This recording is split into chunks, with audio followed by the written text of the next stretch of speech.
Granny's, Abner. I believe that's our ring. I don't as long, I believe you're right. I'll see. Hello, jot 'em down, store. This is Lum and Abner.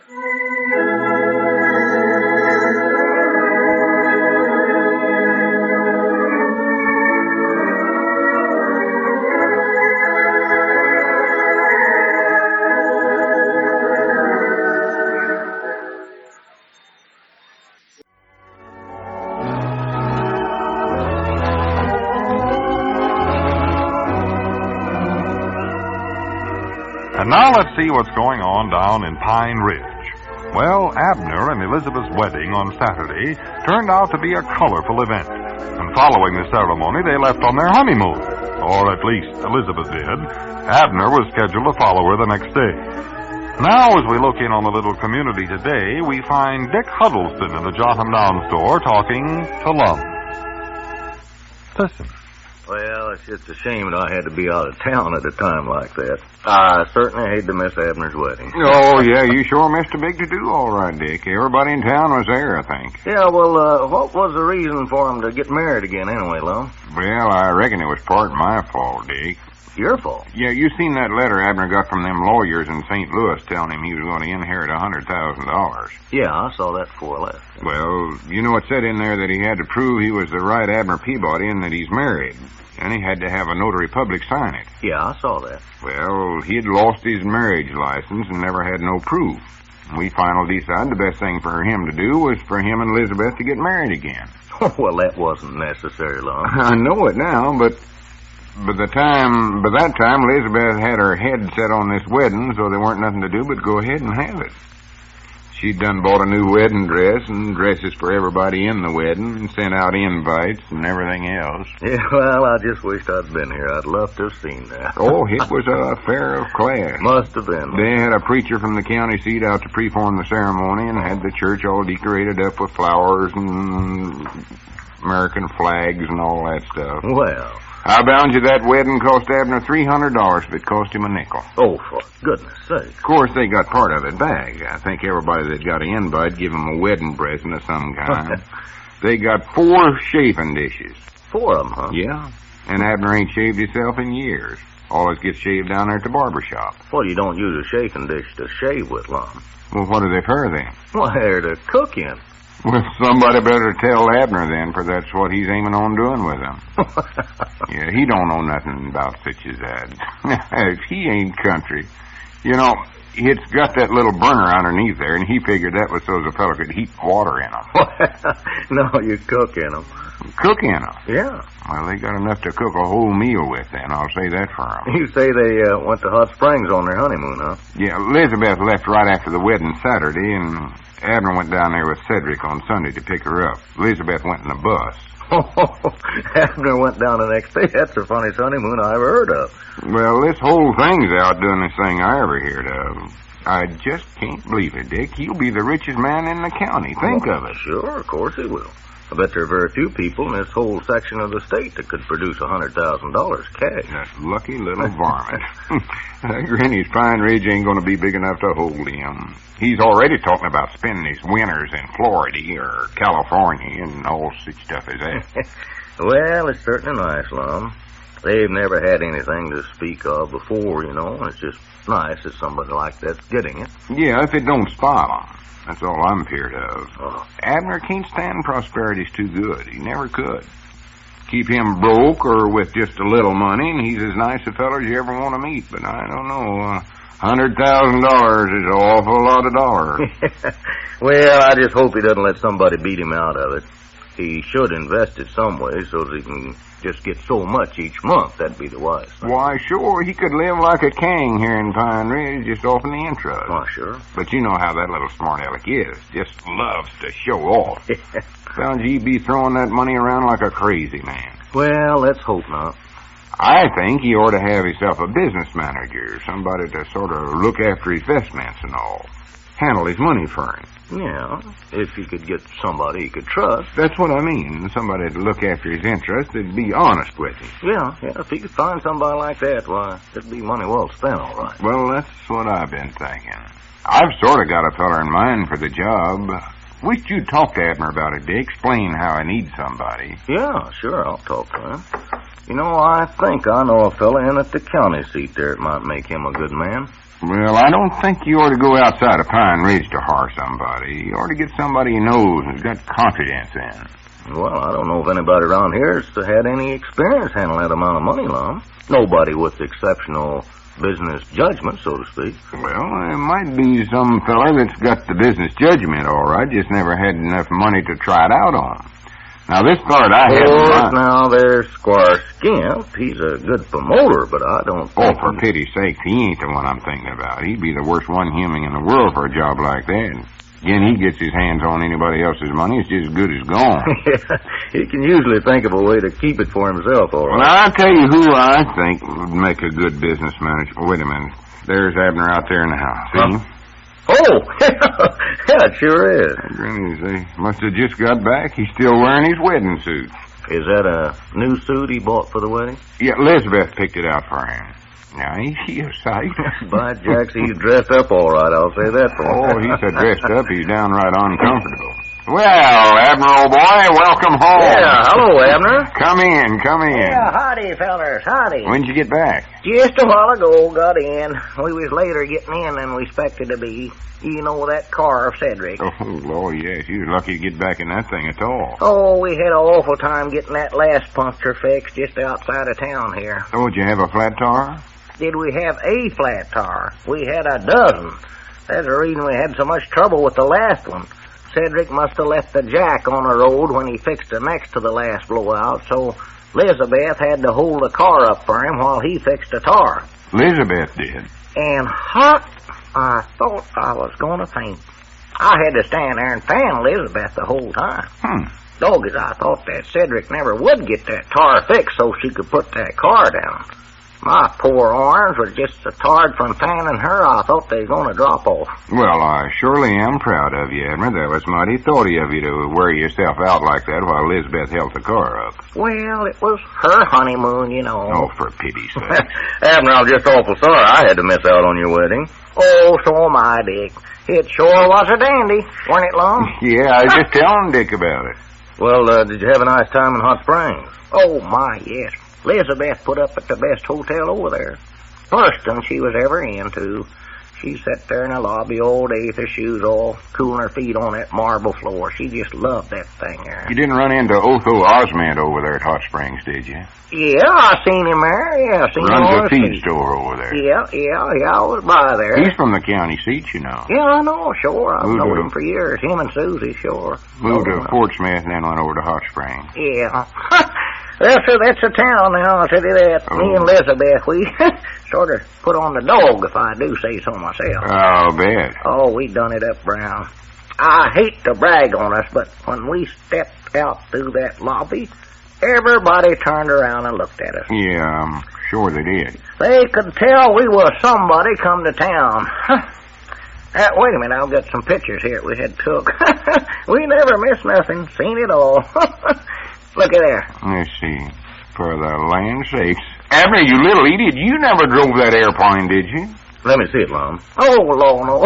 That's just a pasteboard airplane you set behind with your head sticking up so that it looks like you're driving. Fools you, didn't I? Granny, you scared me half to death for a minute there. The fella that taking the picture, he had a whole lot of things to choose from like that. Had automobiles and back ends of trains you could stand on and wave like you was leaving, you know. Yeah, I saw them. Had a great big moon you could sit in with stars all around. Now, there's something I'd always love to have my picture took on. Yeah, and another of a beach with great big waves painted on it higher than your head. We never had our bath jackets with us. It sure sounds exciting. Oh, yeah. The reason we chose the airplane was Elizabeth never had been up in one before, you know. Elizabeth hadn't? Yeah, she was a little scared at first, but I told her I'd be right there with her. She was shaky about soloing her first time. Never would put her full weight down. You bound to have been a comfort to her. Oh, yeah, that's what I figured. Well, here, Abner, Elizabeth isn't in this picture. She ain't. Why, no. Let me see that.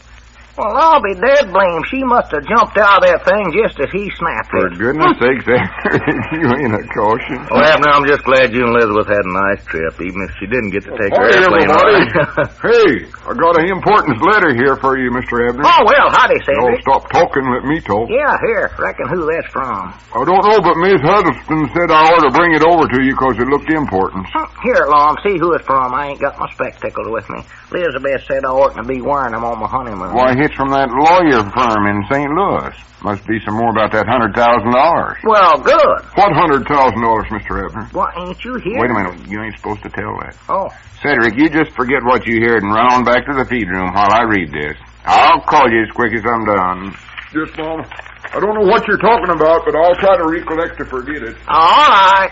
Hurry up, Lum. Read. What is it? Yeah, let's see. It says, Dear Mr. Peabody, we are in receipt of your affidavit certifying that you are the Abner Peabody who is to benefit by the will of the late Franklin M. Donnelly. However, before you will receive the $100,000, which is to be your share of the inheritance, it will be necessary, according to the terms of the will, for you to comply with the following provisions. You must rid yourself of all your worldly possessions. Huh? Granny's Abner, before you can get rich, you got to go completely busted.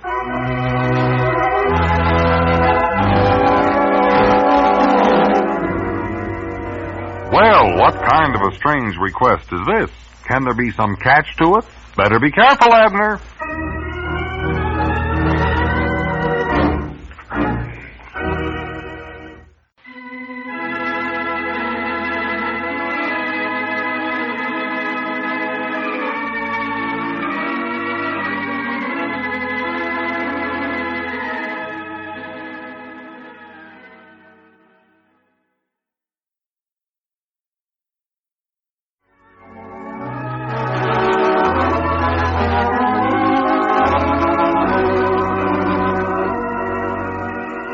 Now let's see what's going on down in Pine Ridge.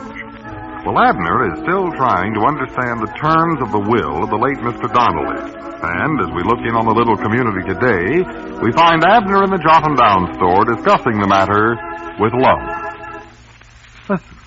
Well, Lum, if this Mr. Donnelly is going to give me $100,000, what does he want me to go to the trouble of going broke first for? I don't know, Abner. You know as much about this as I do. I don't think I understand it. Well, the only explanation I can figure out is that Mr. Donnelly was eccentric. He was, huh? Yeah, must have been. Must have. Yeah, it's the only thing I can see. Egg, what did you say? Eccentric. Oh, Nobody else would ever write up that kind of a will in the first place. no. Of course, now, for a fellow that's as poor a business head as you are, it oughtn't to be hard to go broke by September the 1st or any other date. Just follow your own ideas and you'll do it in no time at all. Lum, Yeah? what in the world is a egg-centric? Don't you know? I don't think so. It's got something to do with eggs is all I know. It's a fellow that does crazy, outlandish things. With eggs? No, it ain't got nothing to do with eggs. Just mean he does crazy things in general. He's got peculiarities. Oh, I see. Oh, thank goodness. You know what, Lum? Maybe he just liked to eat eggs awful good. Maybe that's why they started calling him that. Oh, for pity's sake. Kind of a nickname, you know. Yeah, that's it, sure, Yeah. sure. Just about what it was. Of course, that still don't clear up why he wrote up that will the way he done. No, and judging from our conversation so far, I doubt if it ever will be cleared up. He might just have been sort of crazy. I don't know where you'd ever get an idea like that. Well, just read them provisions. He's leaving me $100,000 when he never even knowed me. Well, he wouldn't have did it otherwise. But then he says, before I get it, I've got to get shut of everything I own. I insulted you and you didn't even notice it. That's all right, Mom. I don't care. You're my friend. Anything you want to say, you can say it. Thank you. But he says that I can't give nothing away, but I got to get shut of everything. And I can't sell it to nobody in my family or anybody I'm in business with. Now, just what sense is there in that? Well, I'm going to stick to my original statement on the matter. I don't know. I don't either. Maybe this Mr. Donnelly was a fellow that started out in life with absolute nothing, and he wants whoever he gives his money to start out the same way. Yeah, but I ain't exactly starting out in life, Lum. I'm sort of hovering around the middle age, you might say. You've over-hovered it, you want my opinions. Of course, if I'm going to have to start out broke, there ain't no way I'd rather do it than with $100,000. Yeah, when you put it that way, it don't make a whole lot of sense, does it? Well, I just ain't going to worry about it. I wouldn't worry. Liable to get to studying about it and figure out some reason why I oughtn't to get that money. Somebody wants to give it to me, I'm willing to take it. That's awful nice of you. No matter what I have to do. Well, just how you going to go about getting shut of all your property and possessions? So that's what I want to know. Well, that won't be no trick at all. I'll just start swapping around. You know, there ain't a feller in this town that can't skin me in a swap. Yeah. You said that yourself. 1,000 or 100 times. So, if I just keep swapping long enough, well, I'm bound to wind up with nothing. I believe you're on the right track there, Abner. Fact is, I better get out and get to swapping right now. Well, wait, you can't go now. We've got a store to run here. If you don't work, you can't get no money out of the business. Good. Just what I want. Huh? I'm trying to go broke. Granny, that's right, ain't it? Why, sure. Well, I'll see you later. Well, wait a minute, Abner. I want to talk to you. Well, you can talk to Ben. He's coming up out there. I've got business to do. Well, recollect now, you can't tell nobody why you're doing all this. I know it. Reckon why that is. Why'd that Donnelly feller want me to keep this a secret? Well, if everybody knowed why you was doing it, why, they'd help you get shut of your belongings in half a minute. And that'd be too easy. He wanted to make it harder to do than that. Oh, howdy, Ben. Come on in. Yeah, so long, Ben. I'll see you later. How's that? I said so long. Fine. Abner wasn't very talkative today. Anything wrong with him? No, he's just got a lot on his mind these days, Ben. Yes. That was certainly a lovely wedding he and his wife had the other day. Yeah, it was nice. A highly impressive knot tying it was indeed. You're right. I'm not sure I quite understand it, though. What don't you understand, Ben? Yes. Huh? Why does a man marry a woman he's already married to? Oh, well, that was just sort of a sentimental idea that Elizabeth got, sort of. See, she'd always wanted to have a big church wedding, because when her and Abner got hitched the first time, they eloped. Fine. So that's why they done it, I believe. I've known several couples that eloped. Oh, sure, there's lots of folks does it. The outstanding case that comes to my mind is that of Virgil B. Breckenridge. Who? Yes. Nice fellow, Virgil. Mount Ida resident. I don't doubt that. Do you know what the B stands for in his name? I ain't got the least idea. I've often wondered about that myself. Huh? Virgil B. Breckenridge, although only going on 23, was courting Opal Sneed, middle-sized daughter of Balsam Sneed. Opal was quite pretty for a girl of her complexion. Perhaps you know her, Lum. No, I'm feared I don't. Ben. Yes. Too bad. Well, sir, Opal was a capricious young girl of mixed emotions, and she suggested to Virgil one day that they elope. Under duress, Virgil acquiesced. He done what now? Yes. So the clandestine plans were secretly formulated. Under the arrangements as worked out by Opal, Virgil's task was to find the ladder. Yeah, they always come in handy at a elopement. Fine. Well, Virgil's position as a busboy in Tom and Minnie's restaurant didn't give him a great deal of free time for ladder hunting, and all he was able to find was a rope ladder. Well, Granny's one of them wouldn't be no good for eloping. Couldn't stand one of them up against the house. After repeated attempts on the scheduled night, Virgil found that out.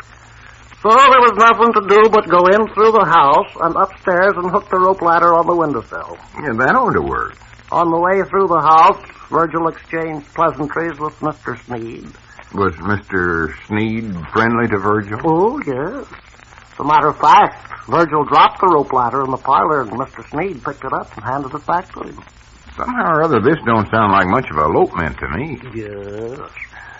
Upstairs, Virgil finally managed to secure the rope ladder to the windowsill, then went downstairs to go outside and climb up the rope ladder and get Opal. However, on the way out, Virgil again stopped to exchange pleasantries with Mr. Sneed. Did they both wear the same size? Fine. Pleasantries? Mr. Sneed... You said they exchanged them. Fine. Mr. Sneed says, and I quote, "Virgil, would you care to join me in a game of chess?" What a subject on a night when a feller's eloping. Well, Virgil says, "Why, certainly." What? Virgil had a certain rudimentary knowledge of the game, so they sat down and, was that a match. They studied over that chess game for over 4 days. 4 days? Oh, it was a nip and tuck battle. Well, what happened to Opal? What'd she do all that time? Who? Opal, the girl that was going to elope. Well, about the 3rd day, Opal went to the post office to see if she had any mail, met a silk hosiery salesman, married him, and moved to Mobile, Alabama. You mean her and Virgil never got married at all? The last report I had, Mr. Sneed had stalemated Virgil, and the match ended in a draw. Oh, is Lum out here? Oh, you still here, Ben? Fine. Well, I'm on my way, Lum. I just made my first trade. Well, good. Did you give yourself a good skinning? Oh, I come out pretty good. I swapped Duty Bates, that old radio of mine, for this cigar box full of junk here. Junk? Yeah. That sounds like you're doing all right. Oh, you ought to see what I got. Old gum wrappers and landing buttons and bottle caps and old theater tickets, soap coupons, some gasoline tickets he got down at Frank Forster's filling station. I don't know what all. Gasoline tickets? What are them for? I don't know. Some kind of a contest that Frank's having. Sounds to me like you made a bad trade there, Abner. Well, that's what I'm trying to do, Ben. It's hard to explain, but see, I'm Better trying get the phone there, Abner. I believe that was our ring. Oh, yeah, all right. Virgil frequently a turtleneck sweatshirt. Hello, John. I'm down store. Abner Peabody doing the talking. Oh, how are you, Frank? Yes, I did, about 20 minutes ago. Well, now, just a minute. Let me look. Lum, hand me that cigar box I got from duty. Yeah, sure. What do you want this for? Oh, I want to...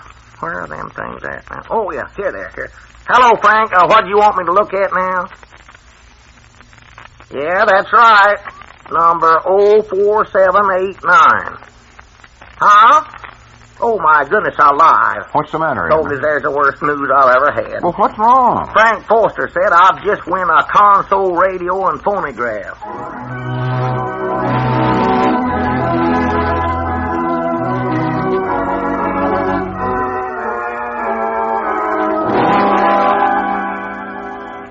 Well, how long is it going to take Abner to go broke at this rate? If this keeps up, he'll never need that $100,000.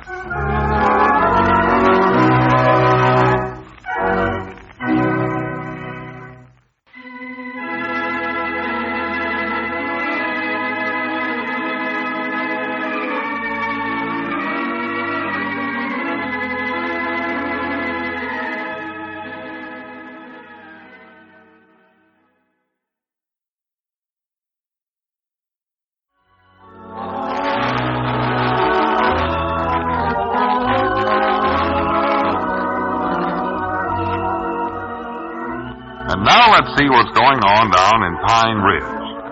Well, Abner has inherited $100,000 from the late Franklin M. Donnelly. However, the will stipulated that in order to receive the money, Abner must dispose of all his property and other possessions by the 1st of September. Well, as we look in on the little community today, we find Lum in the Jot 'em Down store talking to Dick Huddleston. Listen. Abner left right early this morning, hitched up a wagon and team, and loaded a bunch of stuff in the wagon and struck out. He's going to try to swap off everything he's got. Well, why don't you take advantage of some of those bargains that Abner's offering, Lum? Well, I can't.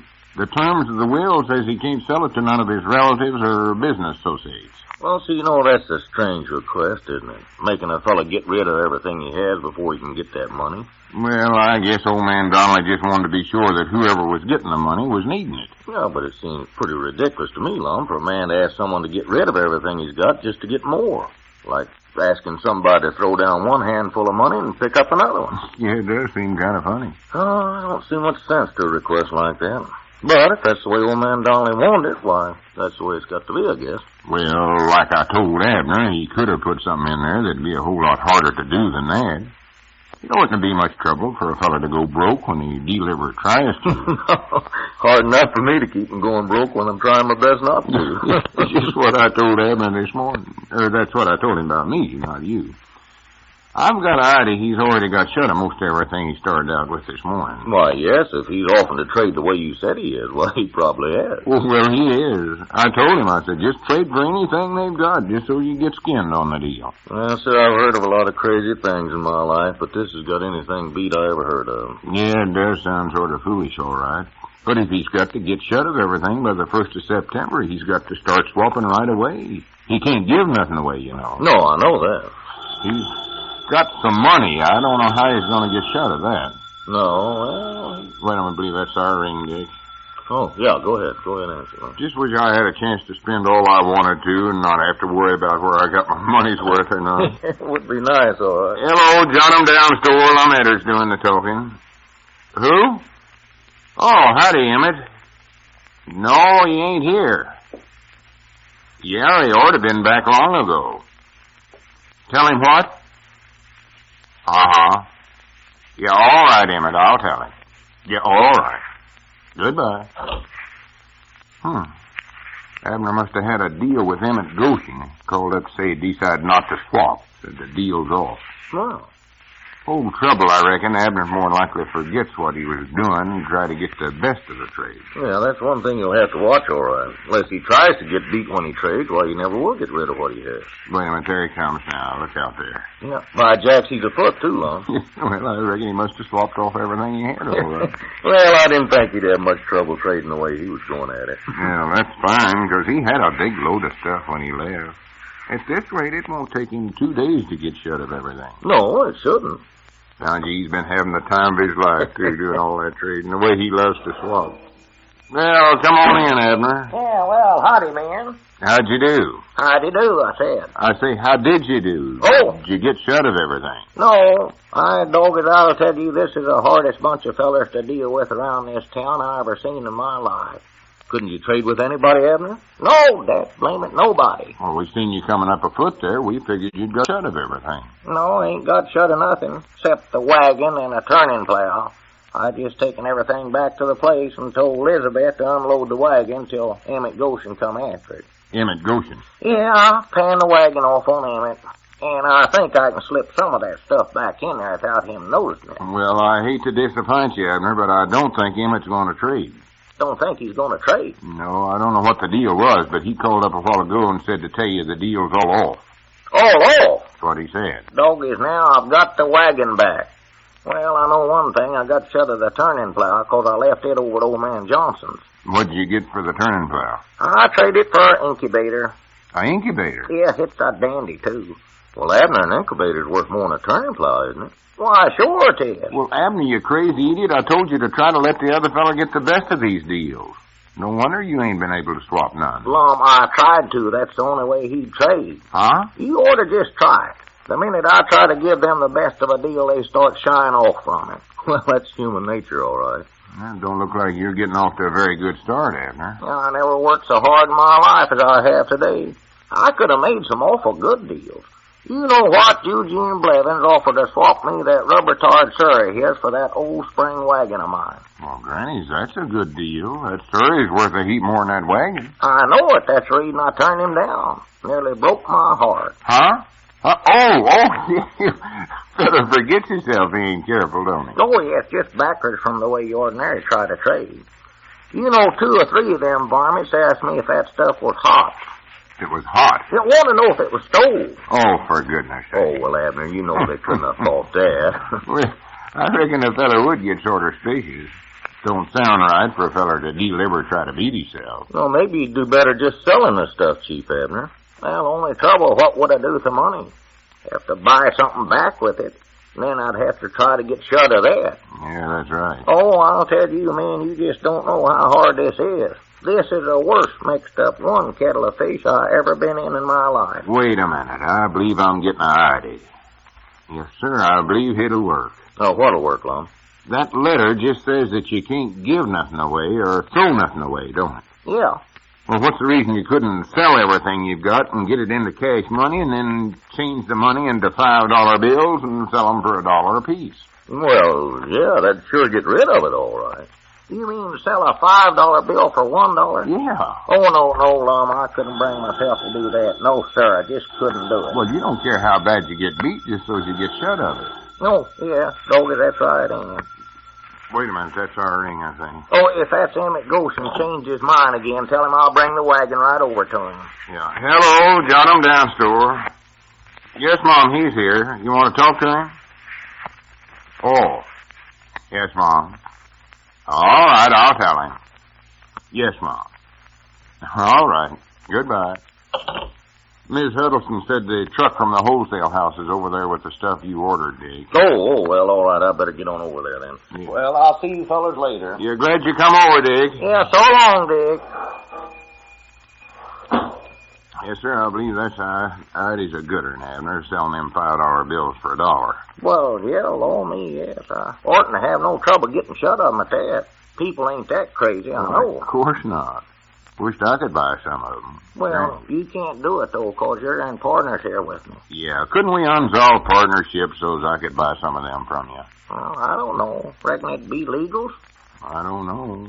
It's a good idea, though. Yeah. See, you lose $4 every time you do it. Won't take you long to go broke right away. Yeah, the only trouble, though, I was just thinking I ain't got no $5 bills to start out with. Well, you can get some. There's 4 of them over there in the cash drawer right now taken in. 4? Yeah, Walt Bates paid his bill. Oh, well, good. Well, let me have them. Oh, wait a minute, yeah. I'll get them right now. I see Grandpappy Spears coming yonder. I'll start out with him. You'll be a good one to try it out on. Well, recollect that money belongs to the store now, and you'll have to give us a check for it. So I'll be tipping that much when I get my $100,000. Oh, sure. Well, I'll tell you one thing. I'll be glad to see Grandpap buying them $5 bills, for it'll help him out and help you get shut of them, too. Yeah. I'll just sell him all he wants for $1 apiece. What I'll do. Yeah, they're right there in that top drawer. Yeah, I'm getting them here. Now, come on in, Grandpap. Yeah, howdy, Grandpap, old boy. Yeah, howdy, fellers. Howdy. Glad you come over, Grandpap. I want to get up a little trade with you. What kind of a trade? You know, I'm getting to where I don't trust you, Abner, after you panned that knife on me the other day without no blades in it. Oh, well, that was just a little oversight, I think. Oversight? Yeah, this trade that I'm going to make you now, I'm going to make up for that. Yeah, this here is sure a good deal for you, Grandpap. Yeah, just listen to this. I'm swapping $5 bills for $1. You're doing what now, Abner? Come on with that again. I said I'll sell you a $5 bill for $1. What's wrong with it? Not a thing. Well, there's one right there. Look at it. Go ahead. Take it. Give it a gander. Yeah, let me look at that thing. Huh. Well, there ain't nothing wrong with it, Grandpap. Of course not. Oh, no, you don't. No, sir. No, sir. You can't fool me on this. I weren't born yesterday, Abner Peabody. I know counterfeit money when I see it. That ain't counterfeit. Yes, it is, too. You ain't fooling me a bit. I've done had my eye teeth cut long years ago. Here, Mr. Peabody, I wouldn't be interested. You mean to say you wouldn't give me even $1 for it? I wouldn't give you nothing for it. Not only that, but I'm going to turn you over to Ben Withers, the constable, for passing counterfeit money.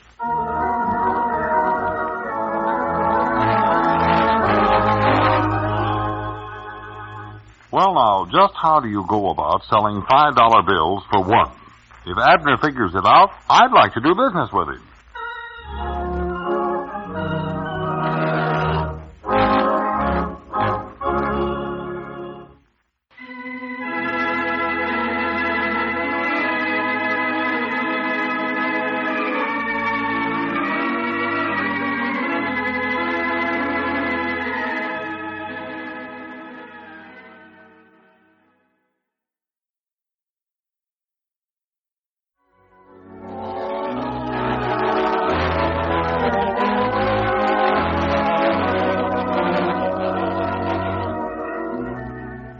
And now let's see what's going on down in Pine Ridge. Well, Abner is still trying to dispose of all his property and possessions in compliance with the Donnellys' will. As we look in on the little community today, we find Abner in the Jot and Down store discussing an important business deal with Cedric Weehunt. Listen. No, Mom, I don't much believe I want to buy none of them. Cedric, Hardly. you mean you won't give me $1 for a $5 bill? No, Mom, I don't much believe I will. Well, I'll be dead blamed. Will you give me 50 cents for it? No, Mom, I just don't want to get in no trouble of no kind, Mr. Abner. You ain't going to get in no trouble. If I want to sell $5 bills for 50 cents, it's my own business. Yes, Mom, I reckon so. Wait a minute, Cedric. You don't think this is counterfeit money, do you? Well, I don't know. I ain't never seen no real counterfeit money. Well, the money's all right, Cedric. I could go spend it myself if I wanted to. Well, that's just it. If it's good money like you say it is, what are you so terrible anxious to get set of it for? Well, I've got my reasons. It's something I can't tell you right now, but you're passing up a chance to make yourself some mighty easy money, Cedric. Yes, Mom, but, well, I'd just as lief you sold it to somebody else, I think. Cedric, you ought to be bored for the simple. Well, Mr. Grandpap Spears said you was trying to sell him some of it yesterday, but he was too smart for you. Oh, so he's the one that's told everybody not to buy none of it, huh? I don't know, but he told me. Said the fellow that bought it was just as guilty as the one that sold it. Says somebody's liable to end up in the penitentiary over it, too. Oh, swan to goodness, I give up. Here comes Mr. Lum. Maybe you can work some of it off on him. No, I can't sell it to him. Why, does he know it's counterfeit money? Cedric, I told you it ain't counterfeit. Yes, Mom. Oh, Mr. Abner, do you want me to help you to try to sell Mr. Lum some of it? No, you better just run on home, Cedric. I want to talk to Lum on business. He's in with me on this. He knows why I'm trying to get rid of it. Yes, Mom. Well, I'm just awful sorry I can't help you out, Mr. Abner, but I just don't feel like buying none of it. Well, that's all right, Cedric. So I'll see you later, Mr. Abner. All right. Howdy, Mr. Lum. Yeah, howdy, Cedric. How are you today? Oh, pretty good, I think. Yeah, come on back here, Lum. I want to talk to you. Yeah, all right, Abner. Well, so long. So long, So long, Cedric. Cedric. Lum, this thing ain't going to work. What ain't gonna work? I can't get shut of nothing. That letter says I've got to be flat broke by September the 1st, and I've been trying to swap off stuff all week, and the only thing I've got shut of so far is one turning plow, and I had to take in an incubator for that. Have you sold any of the $5 bills? No, sir, ain't sold a one. It's the outcapinest thing I ever heard of. How can fellers be so dumb? Everybody's afeard to bomb, feared their counterfeit. Did you try Cedric? I sat here and argued with him for a half hour trying to talk him into buying some of them, and he wouldn't do it. Well, Swan, do goodness. There folks beats their brains out trying to make a little money, and when I try to give it to them, why, it scares them half to death. It sure looks that way. I don't know what to tell you to do. You better get busy doing something, though. September the 1st. Granny, that just leaves you a month. Lum, don't remind me. That's all I've been thinking about. Wait a minute. Look coming yonder. It's Squire Skimp, ain't it? Yeah. Hey, who's that girl in the yellow dress he's talking to there? I don't know. Pretty, ain't she? Pretty as a speckled pup under a brand new wagon. That may be Al Fennelly's niece from Little Rock. I heard she was here visiting. Now, when Squire comes in here, Lum... Well, the Lions boy standing there talking to her, ain't he? Yeah. Oh, you can depend on him when there's a new girl in town. He's a go with that feller. I wish that Squire'd come on in here. I believe there's a feller I could deal with. Yeah, I thought that at first, if you were going to try to give somebody the best of these trades, you'd be better to give it to some of your friends. But if they're all afraid to trade with you, you might just well swap with Squire. Yeah, sure. Yeah, he's coming in here. Yeah. I just happened to think, Lum, he was trying to swap me out of my house one time. Might be that he's still interested in it. Yeah, see if you can't work out some kind of a deal with him. Dogged, I hope I can. Maybe I better get out so you fellers can talk better. No, you stay here, and I want you to help me try to trade with him. All right, you be careful. Yeah. Well, howdy, Squire. Come on in. Yeah, how are you today, Squire? Well, good afternoon, gentlemen. Good afternoon. Come on back and sit down, Squire. Yeah, I want to talk business with you, Squire. Yeah. Well, fine. What have you got on your mind, Abner? Well, here, sit down, Squire. Yeah, take this chair, Squire. Scat, get out of here, Geraldine. Yes, thank you, Lum. Look out, Squire. You're going to settle on your kittens. Oh, for goodness sakes alive. Get back in the feed room. Yeah, take them kittens back there where they belong. Yes, just sit down, make yourself comfort, Squire. While back, Squire, you was trying to deal me out of that home place of mine over there, recollect? Yes, I'd still like to have that place too, Abner. Well, I'm in a notion of getting shut of it, I believe. That is, if I can get the right kind of a deal, I am. What are you holding it at? Well, I don't want to sell it. I want to swap it for something. Yeah, have you got any property around you'd like to get shut of, Squire? Well, I don't know. I've got property, yes, Lum, but I don't know that I've got any I'm real anxious to get rid of. What kind of property was you looking for, Abner? Oh, anything at all. I don't care. Yeah, something that you ain't making nothing out of. Well, I've got 20 acres in Caddo Parish, Louisiana. I guess I would part with it.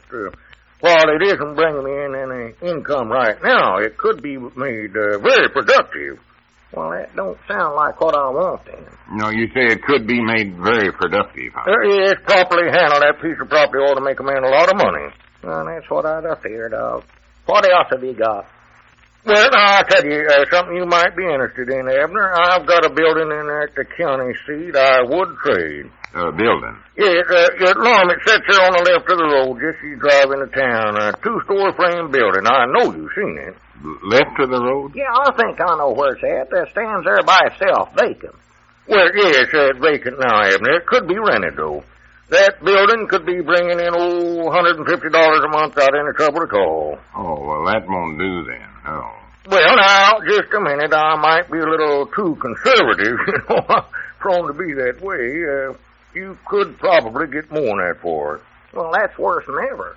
Worse than ever? What in the world's the matter with you, Abner? Yeah, you see, Squire, it's sort of hard to explain, but Abner don't want to trade for nothing that's worth very much. Yeah, what do you mean, Lum? Well, he just don't want no high-priced property.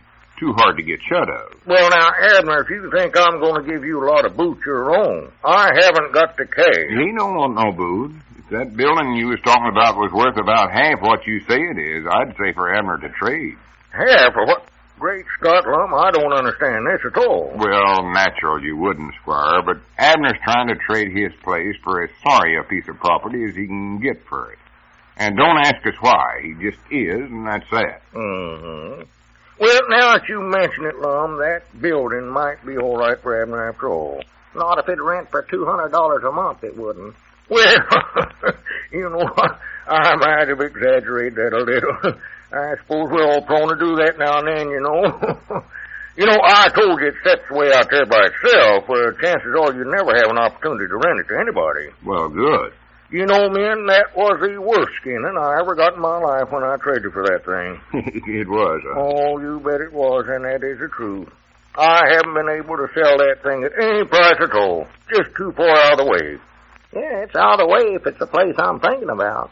Well, it is, Abner. Yes, if you're looking for a bad investment, you can't go wrong on that property. Granny Squire, you can make a building sound better and then worse than anybody I ever seen in my life. Thank you, Lum. All right, Doggett, I'll take it. I'll trade you my place even for it. House and 80 acres of ground. All right, it's a deal. Good for you, Abner. Now, there's one little item I forgot to call to your attention, Abner. I just recently paid the taxes and the insurance on that for a year. Of course, I'd expect to be reimbursed for that. Expect to be what for it? He means that you'll have to pay him back for that. But that's good. Oh, yeah, I'll be glad to. How much was it, Squire? Well, the taxes were $40. $40? Is that all the taxes is on that place? Yes, Lum, it's assessed at $700. But I've got it insured for $1,500.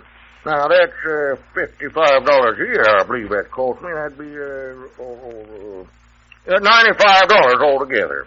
Well, good. I'll give you a check for it. Well, don't pay him now. Wait till you get the deed straightened up. Well, that won't take any time at all. I'll have him over here tomorrow.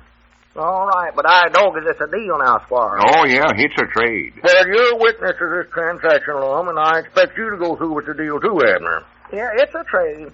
Well, I'm warning you, I'm getting the best of you. I know it. I know what I'm doing. Well, good afternoon, gentlemen, and I'll be over tomorrow with the deed. Yeah, all right, Squire. Don't you worry. He ain't going to back out, Squire. No. So long, Squire. Much obliged. Yeah, glad you come over. Yes, I just hope I'm not dreaming. So long. You ain't.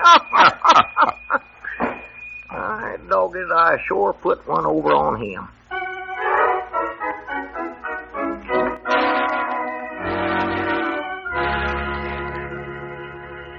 Well, Abner, I suppose that's all in how you look at it, isn't it?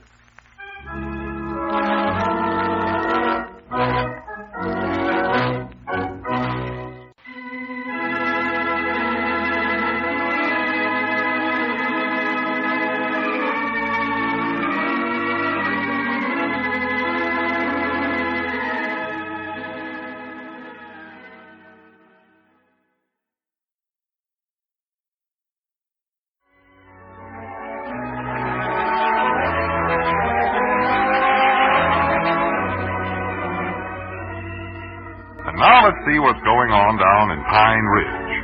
Well, Abner's efforts to dispose of his property met with a little better success yesterday when he traded his home and 80 acres of land to Squire Skimp for a worthless piece of property near the county seat.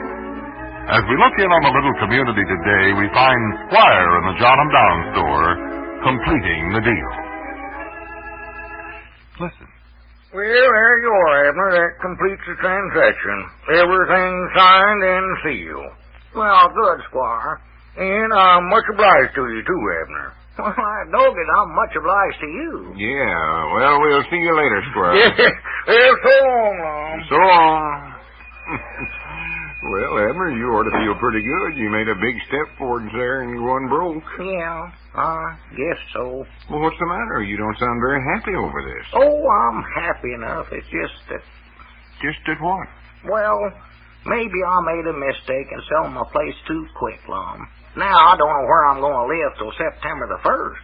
Franny, that's right, ain't it? I never thought about that. Yeah, me and Elizabeth's going to be a couple of homeless waifs. Well, of course, that's what you've got to be in order to get that $100,000 inherit from Mr. Donnelly.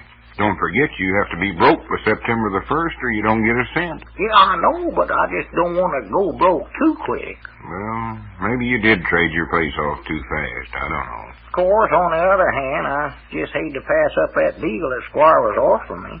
It's just too good to turn down. Yeah, I don't believe you could have got a worse skin in no place. No, it was just what I was looking for, all right. That property he traded me for my place ain't worth 2 cents. Of course not. The land ain't worth nothing, and the building's going to fall down any minute. Yeah, and even if it was any good, it's too far out from the county seat for anybody to ever want it. Yeah, you done good there, all right. Keep that up, and you'll go broke long before September the 1st. Yeah, but where am I going to live in the meantime? Well, Squire ain't kicked you out of your place yet, has he? Well, no, but he soon will, I reckon. Well, the papers has to go through escrow and all that. That always takes time. Does, huh? Oh, yeah. You've got a couple of weeks or so before you have to move anyway. Well, good. I think. Huh?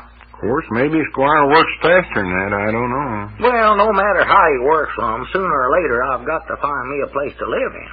Well, what does Elizabeth say? Has she got any ideas on the subject? Well, to be right honest, I ain't broke the news to her yet. You ain't? No, I know it's just going to be like pulling teeth to drag her off of that place. She loves every square foot of it. I don't believe she'd ever be happy plowing any other ground but that. Well, she has got the place fixed up nice there. Oh, got she the has. best swept front yard in the county. Yeah. Got the flower beds and the front walk all outlined with snuff bottles. It's pretty. It's pretty. There's no doubt about it. It's pretty. Yeah, well, after you get all that money, maybe she won't have to plow no more. Oh, no, now, Lum, I wouldn't ask her to give that up. But I'll tell you what I am aiming on doing. I'm going to buy her a regular tractor with real motors in it, too. Well, she'll sure appreciate that, I know. But even so, I don't think I'm ever going to be able to pull her away from that place we got over there now. She just loves it. Well, after you get your inherit, well, maybe you can buy the place back from Squire. Yeah, dogies, I never thought of that. Of course, he'll more than likely charge you 2 prices for it, but by then you can afford it. Yeah, I'll be rich, all right. There's no 2 ways about that. Ben Withers. Hello. Oh, morning, Ben. What's that big bundle you're toting there? Fine. Abner, I understand you traded off your home and now you don't have any place to live. Where'd you hear that? I received that information in a friendly chat with Squire Skimp. Oh? He said he didn't quite understand your point of view in the transaction, but he was always glad to get that kind of business. Leastways, he's honest about it. Fine. Well, what I want to know is what have you got in that big bundle there, Ben? How's that, Lum? I said, what in the world have you got? Yes. Abner, do you see this bundle here? Yeah. This is the answer to your problem. What problem? Fine. This, Abner, is a 2-man pup tent. Pup tent? Takes 2 men to put it up. However, in your case, I think you and Elizabeth could handle it all right. Well, what would we want with a pup tent? We ain't got a pup on the place. Only dog we got's old Blue, and he's 17-year-old. Besides, he's used to sleeping most any place. Well, I mean that you and Mrs. Peabody can sleep in the tent. With old Blue? He never stands. Look, Abner, a pup tent don't mean that it's for dogs, it's for humans. Oh. And Ben brought this over because he heard you wasn't going to have no place to live. Oh, well, I'm sure much obliged to you, Ben. Thank you. You're entirely welcome, Abner. You can have it for nothing. Well, thank you, but I'd be glad to pay you for it. See, I'm trying to get shut of my money and everything. No, I wouldn't think of taking a cent for it. You take the tent, Abner, and I hope it'll tide you over until you're able to get another house. Well, that's mighty thoughty of you, Ben. You know how to put it up, don't you? Oh, I reckon so. There's nothing to it. Very simple. Yeah, well, I can get it up all right. Or Elizabeth can. She's handy with such as that. I'd be glad to show you how it works. Oh, I don't think that'll be necessary, Ben. Well, it really isn't. There's just a couple little things about it that are a little tricky right at first, but you soon get onto them. No, sure, I won't have no trouble with it at all. Now, for example, you take one of the main poles here. Well, where are those poles? I'm sure they're wrapped up in here someplace. I haven't looked at this contraption for years. Well, Ben, I sort of wish you wouldn't spread it out here in the store. Just look at them mush there. You're kind of getting dust all over everything. Fine. Oh, here we are. Here's the pole. Creamy's dust. Doggy, where have you been keeping that thing, Ben? It's very dusty, isn't it? Now, look closely, Abner. Get this. Now, these are the poles, the tent poles. Yeah, I can see that. These poles support the tent. Have you got that? Oh, well, I know all that, Ben. Now, we take them and fasten them together thusly. Ben, I wish you wouldn't try to put that up in here. Well, now, that's peculiar. They don't seem to fasten. Yeah, maybe you got the wrong end there, Ben. Try this other end here. See how that works. Well, now, that might be a possibility, Abner. We'll try that. Now, look, fellers, That work any better, Ben? Not a whole lot. But I think it'll do. Now, let's put the other one up, even though it is wrong. Yeah, all right, all right. This is one of the tricky parts of it, Abner. Look, this ain't no camping grounds in here. I wish you'd get that thing out of here. Now, Lum, let him show me how. Let's get it over with. Now, this is one of the tricky parts, so you want to be sure to get it right. Yeah. There now. Now we're ready to throw the canvas over the horizontal pole. Grab hold of that, Abner. Now, wait a minute, fellers. Here goes. Now, he whoop. Yeah, Doggy, that stuff's heavy. Reckon how much that... Hey, Ben. Now, where are you, Ben? Can you see him, Lum? No, he was here just a minute ago. Hey, Ben, where are you? Put me out of here, For goodness sakes, he's locked up in the canvas there. Oh, my goodness. Well, here, don't fight it, Ben. We'll get you out. Now, take it easy. Take it easy. Take it easy yourself, Abner. You're the one that's fighting. Well, he's liable to smothercade in there. I'll get you, Ben. Well, wait a minute, Abner. It looks to me like if we'd take this end of the tent here and sling it over this way. The only way to do it. Hey, Lum. Where are you, Lum? Doggies, now he's lost, too. I'll get you out. Don't worry. I'll get you out, fellers. Take it easy. Take it easy. Hey, what in the world's going on here anyway? You lost a couple of your spokes? No. And they're talking to yourself. Well, yeah, howdy, Grandpap. I lost a couple of my friends. Huh? Lum and Ben or Summers under this canvas here. Well, what in the world are they doing under there? Has everybody around here flipped their sparrow-legged wigs? Well, don't ask no questions. Just help me get them out. Come on, now, you grab that in there. Wait a minute, wait. There's Lum out there. Grannies, that's hot under there. Did you see Ben? Oh, my son. Never seen a sign of him down there. What happened? Oh, hello there, Mumford. Hello, Ben. What's new? Not a thing. Why, I was just showing Abner here how to put up this tent. Yeah, me and Elizabeth will never go through that. We won't have nobody to get us out. Do you think that you understand it now, Abner? Well, I believe I'll just wait with the tent, Ben. Maybe me and Elizabeth can find some other place to live in for a while. We don't get along too good, and that gets closed up in there with her. She'd whip you. Yeah, well, you're sure going to have to look for a place, too, because you can't move on to that property you got from Squire. Oh, I know that. I never aimed on moving into that ramshackly place. The two-man pup tent may not be large, but it's humble. Well, Abner, you could move in that ramshackle place if you wanted to. Why couldn't I? Well, I've got some bad news for you. Fine. What is it, Grandpap? Well, you better sit down. I don't think you can take this standing up. Yes, tell me what it is, Grandpap. That's right. You'd hate to tell you, Abner. After the skinning Squire give you on that property, it's just a low-down, dirty shame this had to happen right on top of it. For the land's sakes, quit flapping your jaws, Grandpap, and tell me what happened. Well, Abner, old boy, the pigeon-toed place burnt down. burned down. Every stick of it, the house and the barn both. Well, hooray for me. Didn't you hear what I said? I said the place you got from Squire burnt down. I heard you. I'm sure getting lucky. I was afraid the shock would be too much for him. Well, now, wait just a minute here. I don't believe I quite follow this. Doesn't sound highly logical to me. Well, it ain't, Ben, so don't try to figure it out. And Abner, before you go getting too hilarious over this, let me remind you of one little thing. Oh, what a lucky break. Yeah, but there's a little matter of insurance on that place. Squire had you pay the fire insurance on it, so you've just made yourself $1,500.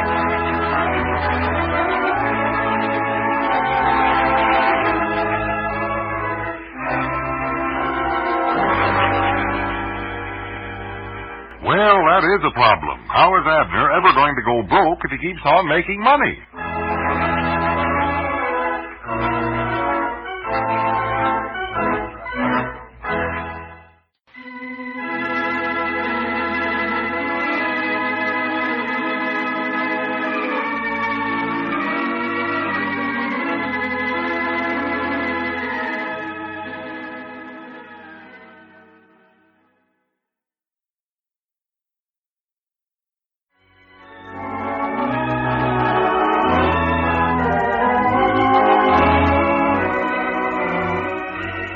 And now let's see what's going on down in Pine Ridge. Well, Abner thought he'd made a big step toward going broke to satisfy the terms of the Donnelly will when he traded his place to Squire Skimp for a worthless piece of property. But when the buildings on it burned down, Abner was to receive $1,500 from the fire insurance company. Well, now, as we look in on the little community today, we find Abner in the Jot-'em-Down store talking to Lum. Listen. Well, there it is. A check for $1,500. Just look at that. Yeah, I'll say one thing for that fire insurance company. They sure pay off prompt. Yeah, Dad, blame 'em. You know, that check does look sort of good, don't it? All them aughts on there and all. Yeah, any other time in my life I'd have thought so, but not now. I ain't never gonna go broke, Lum, if I keep on making money at this rate. No, you ain't, but maybe you'll get back into your usual form and start losing money again. You know, sometimes I just might not wish I'd never heard of that Mr. Donnelly or that dadgum will he left either one. Now, Abner, that ain't no way to talk about $100,000. Well, from the way things are going, it don't look like I'm gonna get that inheritance. Oh, yes, you will. It's too bad the will says you got to be broke before you can inherit the money. It's going to be a job getting shut of everything you own by September the 1st, but I know it. I'll see to it that you get it if I have to personal steal everything you got so you'll be flat broke by then. All right, Doggies, wait a minute. That's a good idea, Lump. I tell you what, I'll just sort of turn my back, look the other way, and you can just start stealing things from me right now. Well, I didn't actually mean that literary. We couldn't do nothing unhonest. You'd sure never get the inherit then. I wouldn't, huh? Of course not.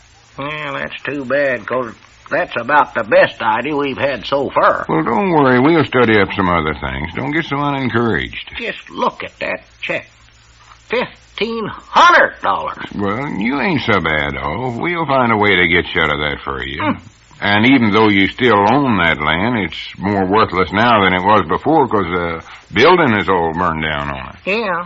You'd think with all the high prices on everything, a body wouldn't have to worry at all about getting shut of some money. But in my case, wait just a minute. There comes Ben Withers. Doggies, maybe he's got some ideas, Lum. Well, now, don't tell him why you're trying to get shut of everything. That's part of the rules of the will, you know. Got to keep it a secret. I know. Now, howdy, Ben. Hello there, Abner. How are you, Lum? No, tolerably, I reckon, Ben. Tolerably. How are you? Yes. I suppose you fellas have heard the news by now. I don't believe so. What is it, Ben? I received a letter from Grandma Zinkafoos this morning. Well. No, what's the news? Fine. It's always nice to hear from Grandma Zinkafoos, even though she hasn't got anything to say. It sounds like wonderful news. Well, it was a little surprising to me, too, Lum. Kenneth always was a little headstrong, though. Who? Kenneth Zinkafoos. Oh. You've heard me refer to him. He and Herbert are brother twins. Oh, brothers, too, huh? In fact, they're identical twins. Well, You wouldn't be able to tell them apart if it weren't for their difference in appearance. Well, what happened to Kenneth? Abner, don't encourage him. Kenneth Zinkefoos dropped out of the Mount Ida Pops concert band. He did. Kenneth Zinkefoos had been playing first slide trombone with the band for, a long time. 3 or 4 years. No. And, could he slur that horn. Is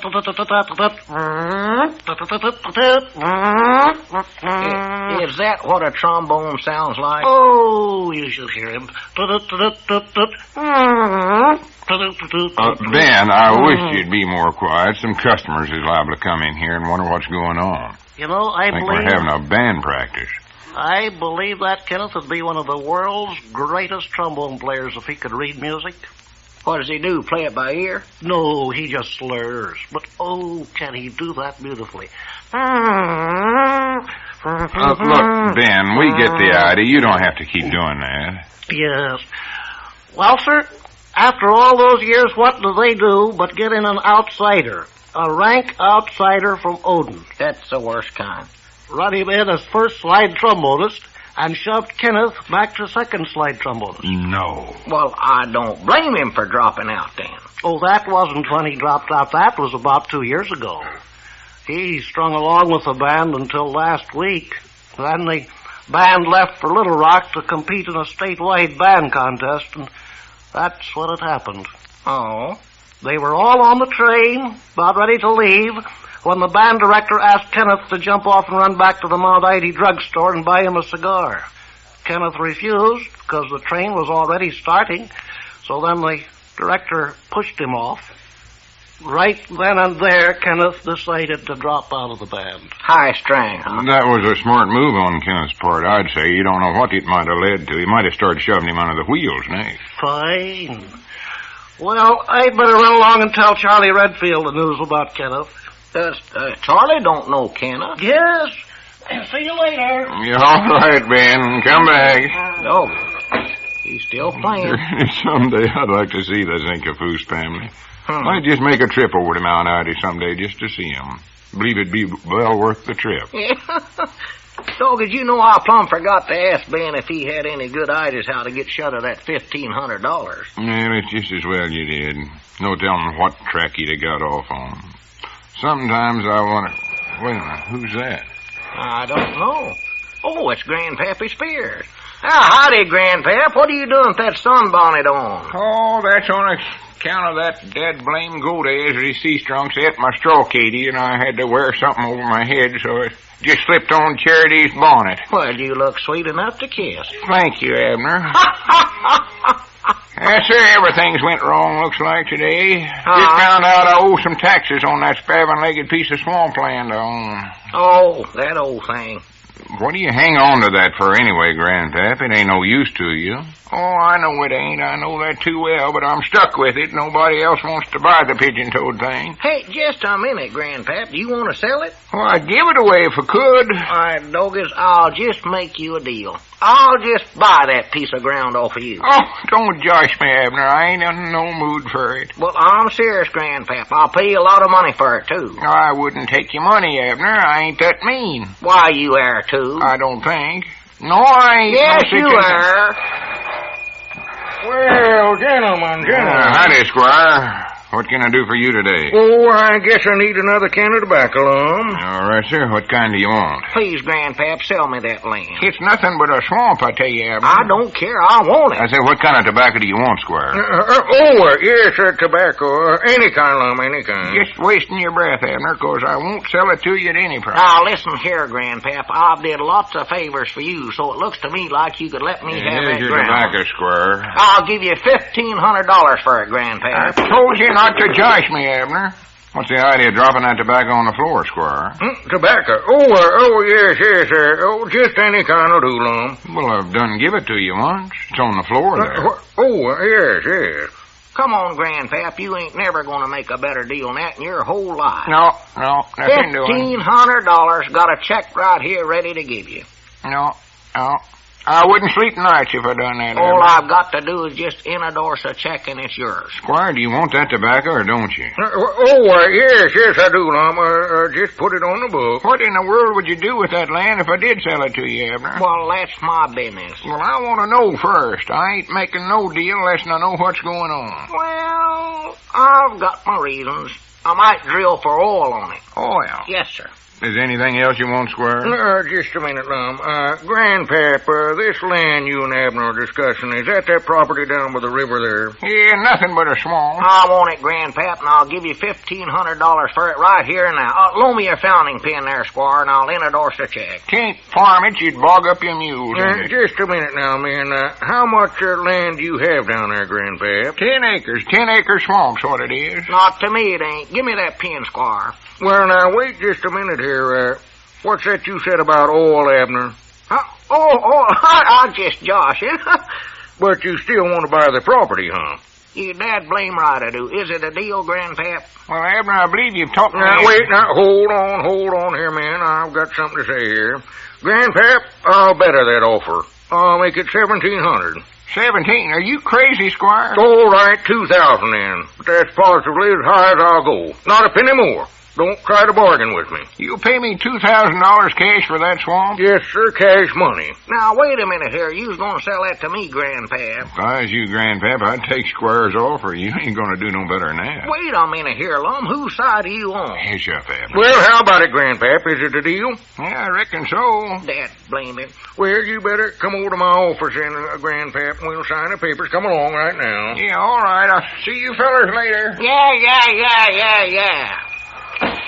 Mom, what did you do that for? I just couldn't help it, Abner. You ruined my chances of getting shut of that $1,500. I know it, but I just couldn't pass up that chance of seeing old Squire Skimp get such a good skinning, especially when he was giving it to himself that way. Yeah, but you knowed I wanted to buy that land. Well, don't worry. Quick as Squire finds out what he's bought, he's going to give you all the chances in the world to buy it. You'll get shut of your $1,500 if I know Squire.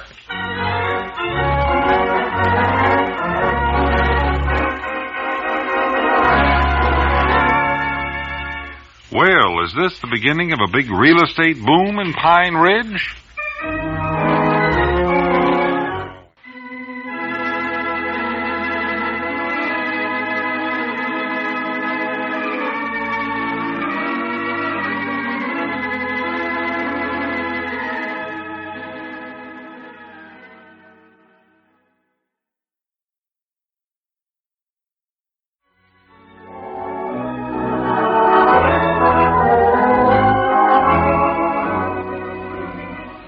Now let's see what's going on down in Pine Ridge. Well, Abner's efforts to dispose of his $1,500 check from the fire insurance company by buying some swampland from Grandpappy Spears only resulted in Squire Skimp outbidding Abner for the property, thinking there must be oil on it. Well, as we look in on the little community today, we find Lum and the Jot 'em Down store explaining the transaction to Ben Withers. Listen. I'll tell you, Ben, it was one of the funniest things I ever seen. Old Squire Skimp getting himself caught up in one of the worst skinnings you ever heard of. Yes. I wish you'd have stuck around and heard it. Oh, highly. Here was Grandpappy Spears wishing he could get shut of some old swampland he owned, and Abner was trying to buy it off of him for that $1,500 he got from the fire insurance company. And Squire overhears it. So right away he thinks that land must be worth something. well, why was Abner offering that much for the land if it's worth it? Well, that's a kind of a long story, and I ain't at liberty to tell you. How's that? I say it's a kind of a... I see. You do? Well, anyway, Squire overhears this, and he hears Abner make some joke about drilling for oil on the property. So Squire gets the idea that there's actual oil on the land. And the first thing you know, he's outbidding Abner. And final buys it from Grandpap for $2,000. Oh, my goodness, Betsy. Oh, it done my heart good. Them's just the kind of deals old Squire's been pulling on everybody else for years. Now he practical pulls this deal on himself. Oh, it was funny. Sounds highly humorous. Trickster gets tricked. Yeah, that's just about what it was. Of course, Abner was pretty mad at me for encouraging Grandpap to sell to Squire, but I just couldn't help it. Well, what I still don't see is why Abner ever wanted to buy the land in the first place if it's as worthless as you say. Well, Ben, that's just something I can't explain to you right now. Maybe later on I can tell you. Did Abner think there was oil on that land? No, of course not. He knowed there weren't no oil on it. He just happened to say that, and old Squire thought there was something to it. I don't think I quite understand all I know about this. Well, it ain't easy to explain. But anyway, yesterday afternoon, old Squire never wasted no time. He got an oil feller out here and had him bring a lot of instruments and made a batch of tests on that property. And by now, he's found out he bought just what Grandpap told him it was, a swamp. Maybe this will be a good lesson for Squire. I doubt it, but leastways he'll be getting a dose of his own medicine for one. Hey, Long, you know what, Squire Skimp? Oh, howdy, Ben. Fine. How are you, Abner? Oh, all right, I reckon. Hey, Long, you know what Squire Skimp did now? I don't know, slit his throat? No, I don't think he did that. The last I heard was he's formed a big oil company. Oil company? And he's around selling shares in it. Oh, for pity's sakes. Well, sir, you just can't keep that feller down, looks like. No. Gets in one day and tries to turn it into a profit the next. Yeah, well, I understand he's selling a few shares, too. Oh, I don't doubt it at all. Doggos, I'm glad now I never bought that land. Well, you wouldn't have had to form an oil company and sell shares like he's doing. Oh, no, that's right, ain't it? Why, sure. All you'd have to do is just sit back and have a worthless swamp on your hands. Yeah. And that'd go a long way toward your being broke by September the 1st and collecting your inherit from the Donnelly will. What's that about a will? Oh, I forgot you was here, Ben. Why, it's nothing at all. Just sort of a joke I was making. I think. Joke, Ben. I love a good joke as well as the next fella. Laughter is good for the liver. Yeah.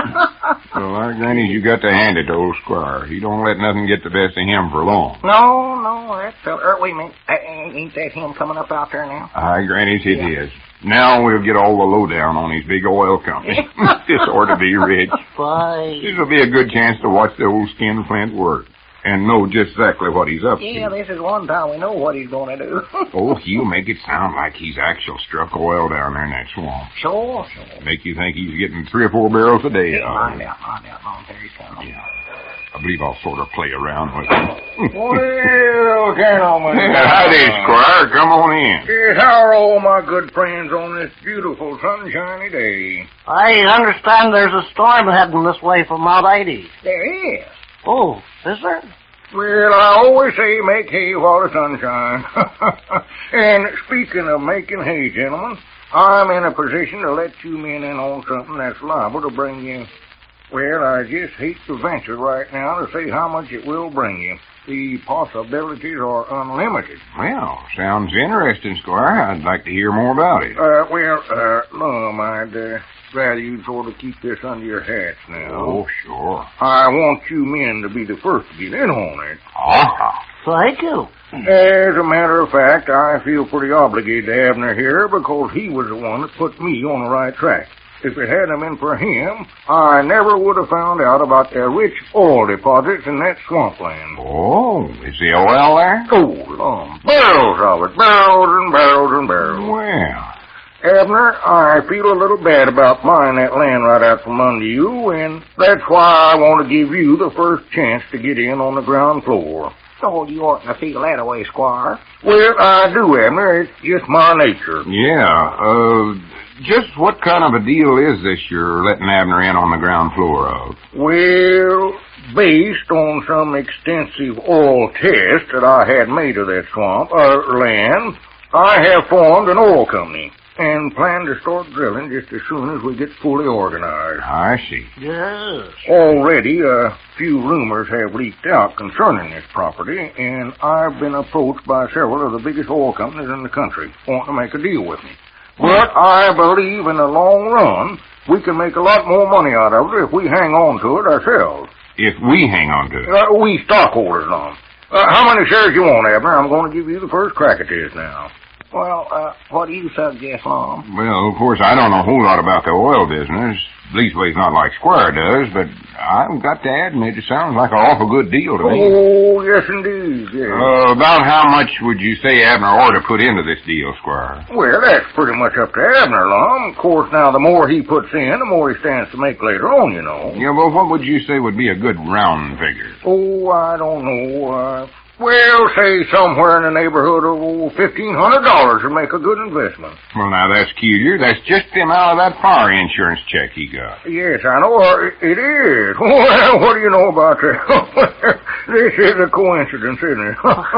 Riley. Well, Abner, this looks like your big chance. You better get in on it.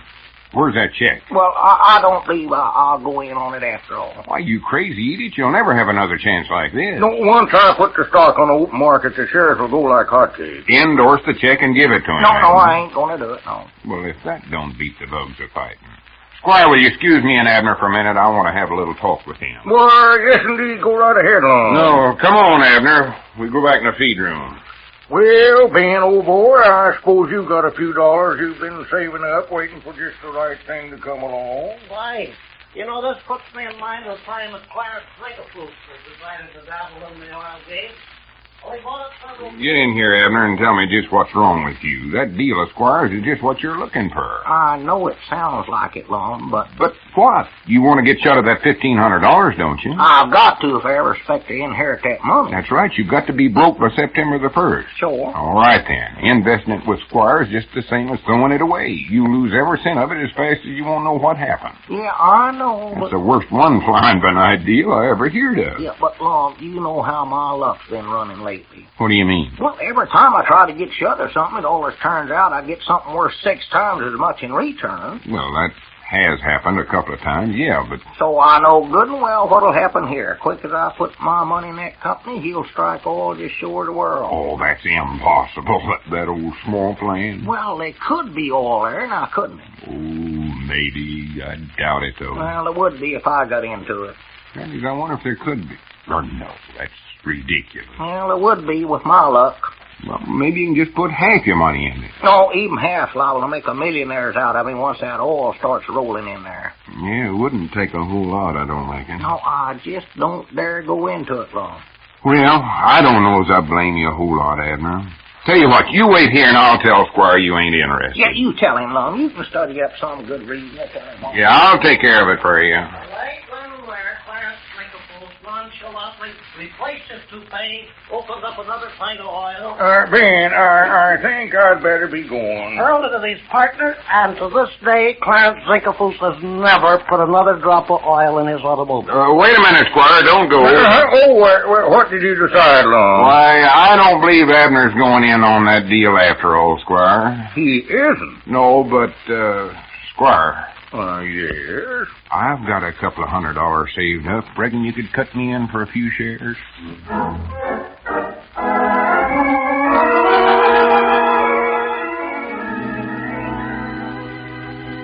Well, who's talked who into what here? If Abner wants to lose all his money, he'd better just turn it all over to Lum and let him handle it.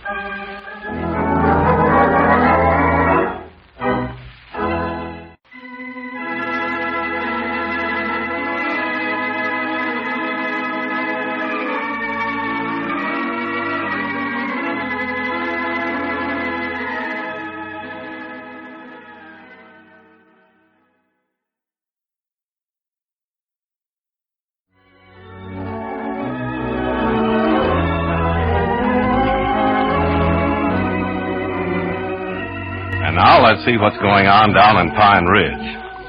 Well, as soon as Squire Skimp realized he'd bought a worthless piece of swampland from Grandpappy Spears, he quickly spread word that there was oil on the property and then formed an oil company. Well, as we look in on the little community today, we find Lum in the Jot 'em Down store talking to Abner. Listen. When did you put your money into Squire's Oil Company? You said yesterday that you was again it. I know it, but after I found out that you put a couple of $100 in it, well, I figured it must sure be a flying-by-night scheme. So I just taken that $1,500 check from the fire insurance company and give it to Squire. How'd you find out I invested some money in that? Oh, I found out. Little bird might have told me. Anyway, that takes care of my $1,500, so I can forget about that and concentrate on trading off my other junk. Are you still going to handle the trading for me? Sure I am. Well, get going then, Lum. September the 1st is going to be here before we know it.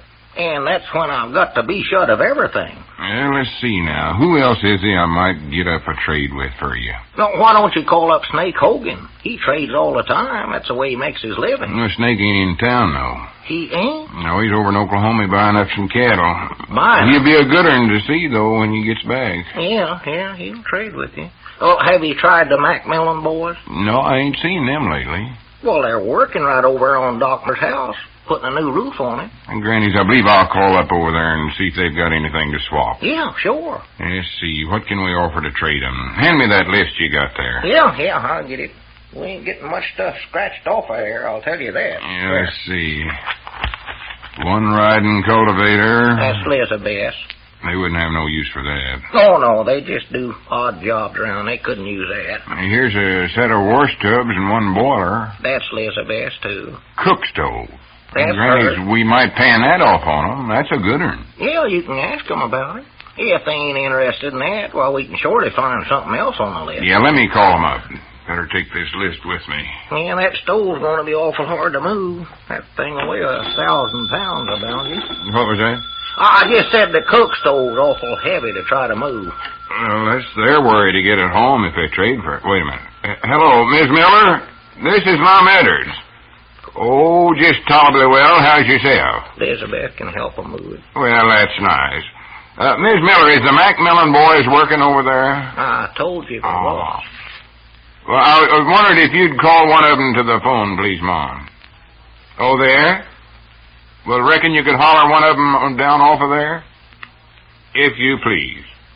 Up shingling the roof. I told you that, too. I'm going to hear something on the list here I'd love to have myself. 18 jars of preserves. Oh, yeah, them is sure good, too. But I can't trade nothing to you, Lum, according to them lawyers handling old man Donnelly's will. No, I know it. Here's a gallon of sorghum molasses. Yeah. Got them from old Uncle Henry Lunsford. They're the best I ever ate. Oh, my, yes, I had some of them. You roll them on a nice blade, they won't hardly drip at all. I'd just love to have them. Ain't nothing I love better than good sorghums. Well, I'd be glad to let you have them, but I just daresn't take a chance. Long sweetening. Oh, no, you better not do that. You can't give away nothing, you know. No. But I do wish you'd let me know who you swap them to. Maybe I can get them off of them. Yeah, sure. I'll be glad to tell you. Just wondering the other day if old Uncle Henry... Wait a minute. Hello, Mac.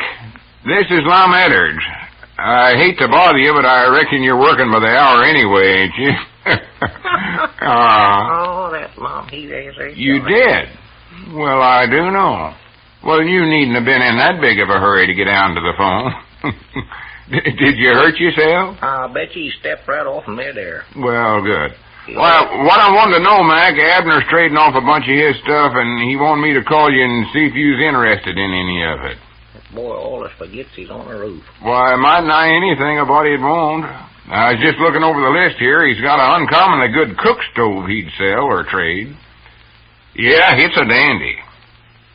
You got 6 lids on it, I believe it is. That's right. And a warming oven. And a warming oven. And a boiler on the side for hot water. And a boiler on the side for hot water. And a clock on the oven. And a clock on the oven. A clock on the oven. Well, it has, right on the oven door.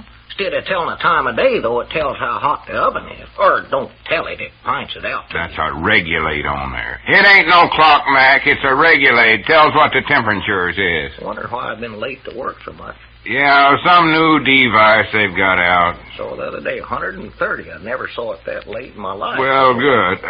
What have you got to trade? A what? Granny's, it's a deal. Well, that's all we want right there. You've done said it. That's enough. Yes, sir. Guarantee it to be in good shape. What's he wanting to swap it for, Lum? One of them Poland Chinese pigs he's got over there. Well, good. What's that, Mac? Elizabeth, I love that. Be company for her. Well, you can look at it when you come over there after it. Oh, well, he couldn't deliver it on that kind of a deal.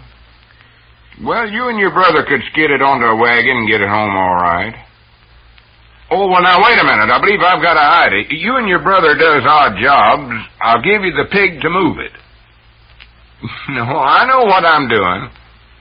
All right. Granny's hit the deal. Why, come over there this afternoon and after it if you want to. All right, Mac. Much obliged. Goodbye. Did he take it long? Yeah, that's the best deal we've made yet. Tis, huh? Yeah, trading him a cook stove for a pig and then trading him the pig to move the cook stove. Got you to your cook stove without getting nothing back.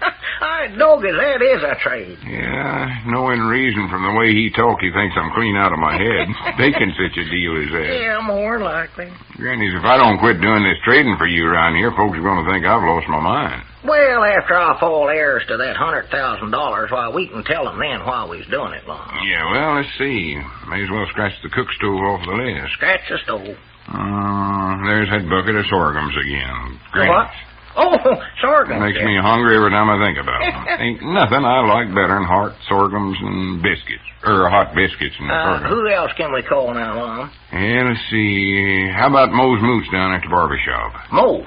He ought to have a bunch of stuff down there. It ain't no count. Yeah, about everything he's got's that way. I'll just call him. Yeah, I'd love to have that cornet he's got, Lum. No, that's worth too much. Be hard to get shut up. I'd love to blow that thing. Maybe we could just get an old razor or something like that off of him. Doggers, again we get done with all this trading, I'll have the worst collection of junk a man ever seen. Well, we can put it all together and sell it to some...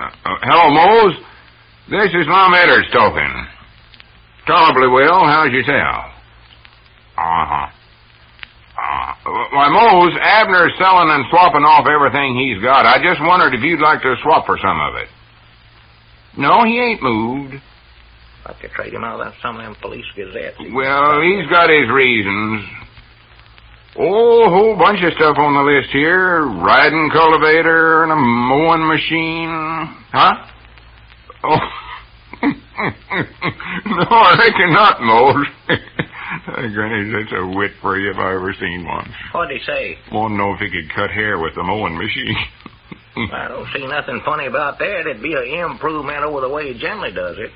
Well, Mose, here's a bucket of sorghum. Some Uncle Henry Lunsford's. They're mighty good, too. Generally, your hair looks like he beat it off with a wet rope. Yeah, I'd love to have 'em myself. Oh, I don't know. What do you give? Granny's, it's a deal. All right, I'll have him bring 'em over there, and Abner can get the barber work himself. All right, Mose. Much obliged. Goodbye. That's that. Did you trade? Yeah. Take that bucket of sorghums down to him, Abner. You got a shave and a haircut coming to you. Well, good for me. Oh, this is as good a deal as I made with them Macmillan boys. That won't leave you nothing to trade off, neither. No, couldn't trade off a haircut.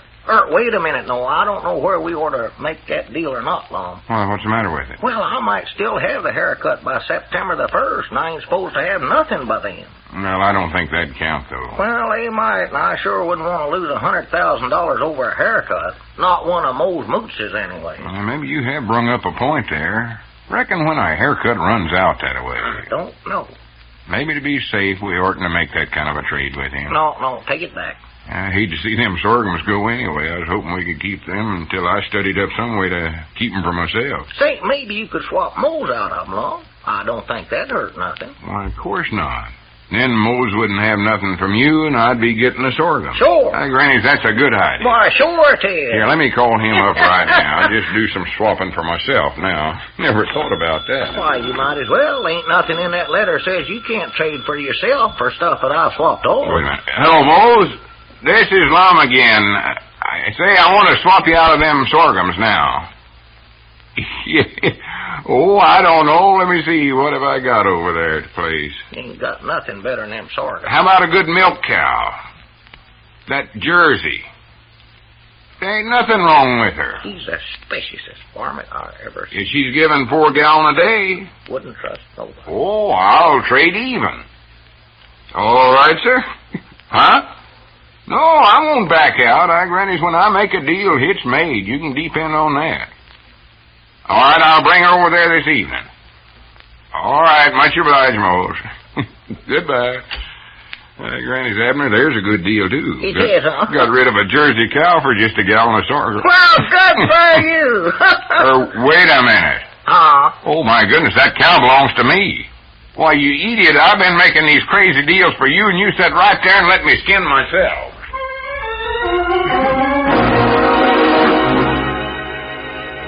Well, now, just who is going broke first, Lum or Abner?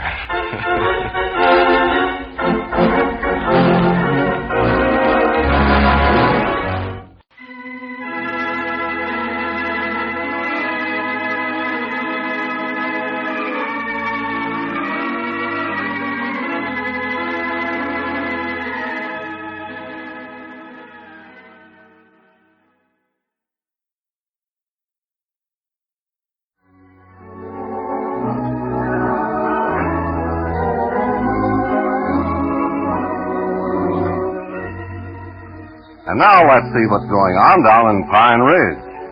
Well, yesterday, Lum got caught up in the spirit of Abner's attempts to trade off all his worldly possessions for articles of little or no value. And in the shuffle, Lum traded off a valuable cow of his own. Well, as we look in on the little community today, we find Lum in the Jot 'em Down store. Abner is just entering. Listen. Come in. Oh, just you, Abner. Yeah, it's me. Doggies, I'm plumb tuckered out. Let me sit down and rest my... Look out, don't sit on the cat there. Oh, Geraldine, get cat out of here. Bring it. Get back in the feed room where you I belong. wish you'd keep her out of here, Lum. She's bound and determined to have her. Well, did you get the stove back? Yeah, I got it back all right, but it was an awful job. You never wanted to give it up, huh? Oh, no. Said it was just the kind of a soul they's needing and they wouldn't want to part with it at all. Ordinary, the Macmillan boys is awful accommodating. Yeah, well, you just let somebody get the best of a trade like that and see how accommodating they are when it comes to swapping back. Do you know I had to give them varmints a team of mules for that stove? A team of mules? Yes. Well, good for you. Good for me. Why, sure. You got rid of a team of mules worth a lot more than the stove. That's what you're trying to do, you know. Get beaten all these trades so you can get shut of everything and be broke by September the 1st. Yeah, I know, Lum, but that's different, swapping back for something. Well, it ain't no such a thing. What difference does it make if you're swapping back or how you're swapping, just as long as you get shut of stuff? Well, Doggies, that's right, ain't it? Why, of course it is. Well, I'll be dead blaming. I spent half the morning over there arguing with them fellers. Just might I wore myself plumb out. You ought to be bored for the simple. Please. When are you ever going to get this swapping straightened out in that little bird brain of yours? Lum, it ain't all my fault. Elizabeth, my woman, just got me so addled I don't know what I'm a-doing, honey. Elizabeth, huh? Oh, she's just been jumping all over me for trading that stove off. Even threatened me if I never got it back. Well, ain't she willing to work with you on this? Try to help you get shut of everything so she can get that $100,000 inherit? Well, yeah, but she says she ain't going to starve to death to do it. Says she would like to be in shape to enjoy it once we get the money. We had to cook supper in the fireplace last night, and hot. Oh. Yeah, I guess we did make a mistake there. Or to waited till the last day to get shut of the stove. That's what she said 1,000 times. Well, good thing she got so mad about it, for it helped you get you out of them mules. And you know how she loves them things. Yeah, but, Lum, let's don't do that no more. I'd rather lose that inherit than to have Elizabeth get as mad as she was last night. She's pretty riled up about it, huh? Oh, my goodness sakes, she was mad enough to bite. In fact, she did. Look at my arm there. Well, for pity's sake. She's going to bring back a nub one of these days, huh? I know it. Dad, blame it, I'm going to muzzle her. That's what I'm going to do. Sat down there at the supper table and glared at me like I'd swapped little Pearl off. Looked at me with them steely blue eyes of hers. Yeah, I guess the good thing you got the stove back then. I know Dad blame well it was. In fact, that was her ruling. For me not to come back unless I bring the stove with me. Yeah, well, you got it back, and she's happy now, so you can just forget about it. I'll be glad to. Well, I've got some good news, too. I finally got Mose Moots to call off that deal of ours I made with him yesterday. You mean you ain't going to have to give me your milk cow for that gallon of sorghum? No, I just give him $3 and called it even. Oh, well. Of course, he got to keep the sorghums, but I was lucky to get him to do that way even. Yeah, I reckon you was at that. You ain't made no other trades for me this morning, have you? No, I ain't, but you've been gone all morning. I couldn't leave the store. Well, don't forget, Lum, I'm the one we got to concentrate on. We've got to get busy. Time's a flying. What, you can't just out and out make people trade with you? I talked to half a dozen yesterday, and nobody don't seem to want anything you've got over there, Abner. Well, you just stay here and let me go out for a while. I'll scare up a trade summer. All right, but I'll tell you before you start out, if I can't trade with them, they just can't be traded with. Well, you stay here and we'll just see whether we... wait a minute. There comes Cedric Weehunt. Maybe I can get up a trade with him. Did you ever tell him that furniture you was trying to fan off on him? No, he ain't got nothing to trade. I offered him all kinds of deals, but I reckon he thinks I'm just trying to get the best of him. Yeah, Cedric's been pranked so much around here, he's vicious of everybody. Why, sure, they've had him run around town looking for pie stretchers and left-handed monkey wrenches and scrimmage lines till he don't hardly trust his own paw. I know it. Find out. Come on in, Cedric. Yeah, howdy, Cedric. Hello, everybody. What can we do for you today, Cedric? Oh, Mama sent me over here after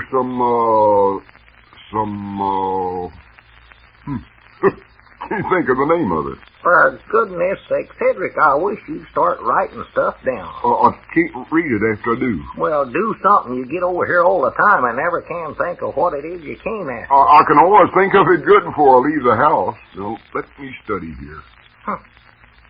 What did she want to use it for, Cedric? Do you recollect that? Oh, let's see now. She was washing out some clothes. Now, she just might have needed it for that, for she said for me to hurry. Was it soap? What kind? I don't know, any kind. Just wash soap. No, Mom, I don't believe it was. For the land's sake. Was it a washboard? Well, I don't know. Is there something wrong with the old one? Well, don't ask me, Cedric. Did she mention anything about a washboard? No, Mom, she never mentioned a word about it to me. First I'd heard about it. And I know you wore that out night now playing with the Macmillan Boys band. Yes, with thimbles on my fingers. Yeah. Let's see. It weren't, now what was it? Well, here, now wait just a minute, Abner. Granny's you're as bad as Cedric. Listen, Cedric, we ain't got time to stand here and name over everything in the store for you. Me and Abner's busy. Yeah, why don't you phone your mom and ask her what it was, Cedric? I told you she's out in the backyard of washing. No, that's right. Well, what you better do, Cedric, is run back over there and find out what it was. I know that'll be a heap quicker than trying to think of it. Yes, Mom, I guess that's the best thing to do. Maybe it'll learn me to recollect things. That's what Mama tells me every time I do this. Well, so far it ain't done you no good. Mama always says that, too. Mr. Abner, you and my Mom are a whole lot alike. Except you look different, I think. Sorter. Well, thank you, Cedric. Before you go, Cedric, you ain't ready to trade me all that furniture yet, are you? I don't much think so, Mr. Abner. I ain't got no use for it. All I can do is just sleep in the beds and sit in the chairs. I wouldn't have no use for it. Oh, but I wish I could find somebody to swap something to around. Yeah, we sure need to make some trades here, bad. Well, you fellas ought to go out there to the edge of town where them gypsies is camped. They'll swap you out everything you got if you ain't careful. Gypsies? Where's any gypsies? Camped out here on the side of the road on Shack Creek. Come in there late yesterday evening. Been down there at the blacksmith shop all morning trying to swap horses with Papa. Hi, Granny, them's just the fellas we're looking for, Abner. Why, sure. And the nice thing about trading with them, they'll get the best of every deal every time. Yeah. You're a cinch to lose with them. That's the way they make their living, trading. Yeah, hurry up and find out what it is your mama wants, Cedric, so we can close up and get out there. Yeah, get a move on you, Cedric. Granny's Abner, you might can trade them everything you got. You can't tell. No, maybe this is my lucky day. Well, you fellas wait for me now. I'll be back in just a minute. Yeah, all right, Cedric, but hurry up now. Granny, them gypsies is just what you've been looking for. Yeah, Lum, why don't we run out there right now and start trading? We don't have to wait for Cedric. Well, one of us ought to stay here. We got to keep the store open. Well, all right, you go then. You're supposed to be handling all this trading for me anyway. All right, wait. Hurry up and get out there. Good morning, good morning. Oh, it's afternoon, Ben. Yes. My stars alive, these are certainly busy days in the police game. Keeping you pretty busy, huh, Ben? Fine. Got a regular crime wave on our hands. We have. What happened, Ben? Yes. Traffic violations, too. Eli White parked his wagon on the wrong side of the street. Old Vass lets that mule of his make horseshoe turns right in the middle of the block. I just don't know where it's all going to end up. Well, Ben, I don't believe things no worse now than they ever was. That's the atomic age. That's what it is. I could have told them that long ago. They wouldn't listen, though. What's the tonic age got to do with it? You're so right, Lum. Now, on top of everything else that's been happening in town, a band of gypsies has hit Pine Ridge. Yeah, we heard about that. Fact is, I'm aiming on doing some business with them. How's that, Abner? I said I'm aiming on... So I decided that my police force was undermanned. The present setup, which we have at present, is not adequate to cope with the current conditions. Well, Ben, I still can't see that conditions is as bad around here. Absolutely. And on top of everything else, this band of gypsies had to hit town right now. Well, that ain't so terrible, is it? I admit you have to watch them awful close in a trade so you don't get skinned too bad, but right now me and Abner's glad they're here. Glad they're here. Yeah, you see, Ben, Glad they're here. Why, sure. Gypsies? Well, Ben... I'm taking steps to run them out of town. Bag and baggy. Well, now, wait. Don't do that right away. It's too late. Huh? I deputized Milford Spears, and he's already out there giving them their walking papers. Oh, me. By stars, I'll clean up this town if it's the first thing I ever do.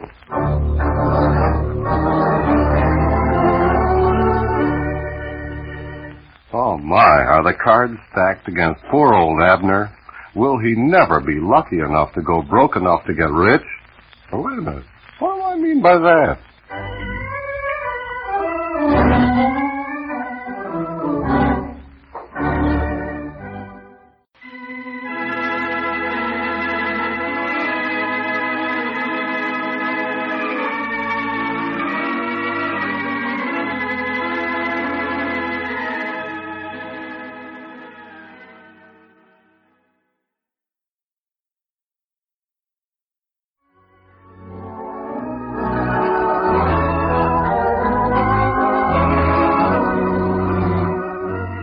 And now let's see what's going on down in Pine Ridge. Well, just when Abner thought he could get rid of a lot of his goods by trading with a band of gypsies that hit Pine Ridge, Constable Ben Withers started a cleanup campaign and deputized Grandpappy Spears to run the gypsies out of town. Well, as we look in on the little community today, we find Grandpap in the Jot-'em-Down store talking to Abner. Listen. What I can't figure out, Abner, what in the world are you saying just to get shut of everything for? I told you I can't tell you, Grandpap. You ain't figuring on leaving this part of the country, are you? No, it ain't that. I'll tell you sometimes why I'm doing it. All you need to know now is that I've got to get shut of everything I've got by the 1st of September. Yeah, but why by September the 1st? Why, that's the date that old man Donnelly set in his will. Who? What will? Why, Dad, blame it, Grandpap. Now, quit asking me about it. I just might not told you. Listen here, Abner Peabody. There's bound to be something wrong with anything that a feller's got to be that secrets about. No, there ain't nothing wrong with it. Well, you better mind out or you get yourself in a whole batch of trouble, young man. You about wind up in the penitentiaries, that's what you'll do. I won't wind up in no penitentiaries, neither. I'll wind up with $100,000, that's what I'll do. $100,000? Dad, blame it, there you go again. Now, I ain't gonna answer another thing you asked me, Grandpa. I hate to see you do it, Abner. Anything you're gonna make that much money out of is bound to be honest. Prattle. I thought it was mighty funny, some of these crazy deals you've been making around here. I can see through the whole thing now. You're getting ready to take it on the lam. Oh, for the lamb. You're getting ready to skip. Hit the road. Leave the sparrow-legged country. All right. I'm getting ready to skip the country then. Have it your Yeah, now, see there? I figured I'd make you admit to it if I pinned you down. Or to arrest you, that's what I ought to do. Throw you right in jail. Arrest me? Huh. Don't know why Ben Withers ever deputized you. It goes right to your head every time. He done it all right, and don't monkey around or I'll slap you right in the clink. Now, just a minute. What for? Well, that's my whole trouble. I don't know. Yeah. If I did, I'd have locked you up a long time ago. Might do it anyway for being a suspicious character.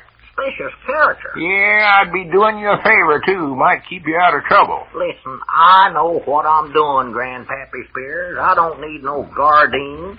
If you had any sense at all, instead of trying to pry into my affairs, you'd take me up on some of these deals I've been offering you. No, sir, not me. No, sir. I ain't going to get mixed up in it. I ain't going to be access to the crime. Then I'd be just as guilty as you are. Well, Grandpap, what I'm trying to pound through that thick head of yours is, I ain't guilty of nothing. It ain't safe for you to be left by yourself, Abner. Whereabouts is Lum? Does he know what you're doing? Why, sure. He's helping me. He's out right now doing some trading for me. Trading? There you go again. What do you got that you're so anxious to get shut of? Anything. Anything I've got, I'll swap. Well, you've got some stuff over there anybody'd like to have. Well, what? Just name it, I'll swap it to you. Well, I'd give my nigh anything I've got for that Vicaroli you've got over there. That is, if the records goes with it. Sure, I'll swap it to you. Of course, now, some of them records is about wore out. But now, Steamboat Bill is still good. Well, that's my favorite anyway. That and Casey Jones. Well, now, Casey Jones is plumb wore out, Grandpap. Little Pearl ruined that and playing it so much. She used to sit and play it by the hour just to hear that train whistle. Well, so did I, for that matter. Have you still got that in about Uncle Josh buying the lightning rods from that drummer? Yeah. Oh, that was a funny one, Uncle Josh. And on the other side is where he goes to the city and puts up at the hotel and tries to blow the electric line out. Yeah, I recollect that one, too. That put me in mind of old Jake Hudson whenever he went to Dallas that time. The Corsicana Flash. Yeah. Of course, they said he finally took his pocket knife and cut the electric light cord. Said he never seen so much lightning come out of one little piece of string in his life. Yeah, I used to bust my sides laughing at that feller. He was comical. Oh, he's a backwoodsy somebody I ever heard talk, I do believe. Yeah. Now, he must be what they call a hillbilly. It must be. It's just about what he is, a hillbilly. I've heard of him, but I never have seen one. Well, yeah, living in the city this way, a feller don't get much of a chance to see them country fellers. No. Right now makes me wish I never lived right in town. Well, what kind of a trade can I get up with you on that thing, Abner? Oh, I don't know, Grandpa. I'd love to just trade you all my furniture at one time. No, I ain't got no use for it, Abner, but I would love to have that Vicaroli. Well, what did you give me for it? Oh, I don't know what to say, hardly. I'll pay you cash for it if you get the price down. No, right. No. I don't want the cash. I'd rather trade. Tell you what I'll do. I'll give you the Vicaroli for a gallon of buttermilk. No. Now, be serious, Abner. I am serious. No, I wouldn't want to do that, Abner. I wouldn't want to take advantage of you just because we're such good friends. I ain't begging, you know. Well, this here is my own proposition. No, I wouldn't want to do that at all. I'll give you $8 cash money for it. No. Ain't you got some little old something that ain't no count you could give me for it? You mean you'd rather have a gallon of buttermilk than $8? Yes, sir, I sure would. That's all I want from you, Grandpap. 1 gallon of buttermilk. Now, listen here, Abner Peabody. I don't need your pity. I've got money. Recollect, I'm worth $2,000 right now. I ain't a-begging. Who accused you of begging? You just the same as trying to give me things. Just to let me know you feel sorrowful for me. I ain't feeling sorry for you. I'm thinking about myself. Don't make no difference to me if you starve to death. Oh, it don't, huh? No, it don't. Not a bit. Doggy, your trouble is you just ain't got sense enough to trade when a body offers you a good deal. Now, listen here, Abner Peabody. You can't sit there to my face and tell me I ain't got no sense. Well, you ain't. I sat here and offered you that Vicaroli for my 9 nothing. Just did. I told you I ain't a-begging. Oh, Lord. Don't feel sorrowful for me. I'll get along all right. I wouldn't have your spavined-legged graphophone at no price. Now, just keep the spavined-legged That's thing. just what I'm aiming to do. I wouldn't let you have it now at all. Or it had more sense to try to deal with you in the first place. Now, listen, you little smart aleck. Just 'cause this is your store, I don't have to sit here and take no such talk as that. Well, just get up and get out there. That's Hit just the what road. I'm aiming on doing. I don't get aim on to out sit of no here. place and be insulted. I don't have to put up Well, with get it. up and get out of here, and don't you never set foot in this door again. Wait a minute. What's going on in here? What's the argument about here, anyway? I could hear you clean out in the road. Oh, this dad blame Grandpap. Just mad 'cause I won't swap with him. Yeah. Wait a minute. Now, what it is you're trying to swap, Abner? Oh, that Vicaroli over at my place, Lum. I Well, offered just it. let it go, for you don't even own it no more. Don't own it. No, I just traded it to them Gypsies a while ago. Give them that Vicaroli, a cow, and your spring wagon, and all your chickens for a horse. Well, good for you. But wait a minute, I thought Deputy Spears run them Gypsies out of town yesterday. Didn't you, Mr. Spears? Well, it's none of your business what I done. Oh, by the way, Grandpap, here's something you'll be glad to get back, I reckon. Your deputy badge. Where'd you get that, Lum? Mind your own business, Abner. I got it from them Gypsies. Did they trade you out of your badge, Grandpap? I told you to mind your own seven-legged business. Why didn't you run them off like you're supposed to do around here bragging about it? That just shows how much you know about the law. How could I run them off after they got my badge? Well, anyway, now that I got it back, you better be careful what you say to me, or I'll arrest you for sassing an officer. Oh, fiddle-dee-dee. I granny's Abner, I just can't hardly wait till you get a look at that horse I got for you. But, Lum, if you had to give my Vicaroli and all that other stuff for it, it must be an awful good horse. Oh, it's the biggest stack of bones I ever seen in my life. It ain't worth $2. Well, I do know. Well, good for you. Wait, there's Cedric. I want to get him to take that stuff of yours over there tomorrow and bring the horse back. Hey, well, just sit down. He's coming in. Say, the horse ain't worth more than $2, Lum? It ain't worth nothing. Are you interested with Abner in on this deal for the $100,000? Who told you about that $100,000? Well, I did, Lum, but that's all he knows. No. Well, I told you. Oh, howdy, Cedric. Come on in. Howdy, Cedric. Just a minute, Cedric. Wait right where you're at. I want to talk to you. You fellas stay right where you're at, too. I want to talk to Cedric private. Go ahead. Who cares? What's the matter with him? I don't know. Reckon what he's so secret about. I believe he's lost one of his spokes. My granny, that was a good deal I made, Abner. It was.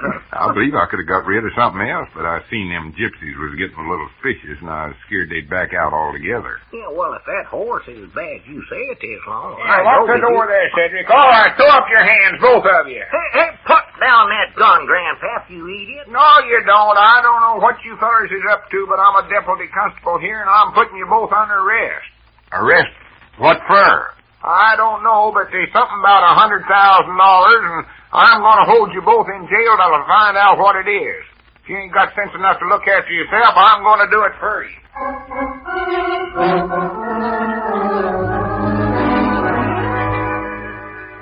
Oh, me. What else will Abner's quest for the inheritance lead him into?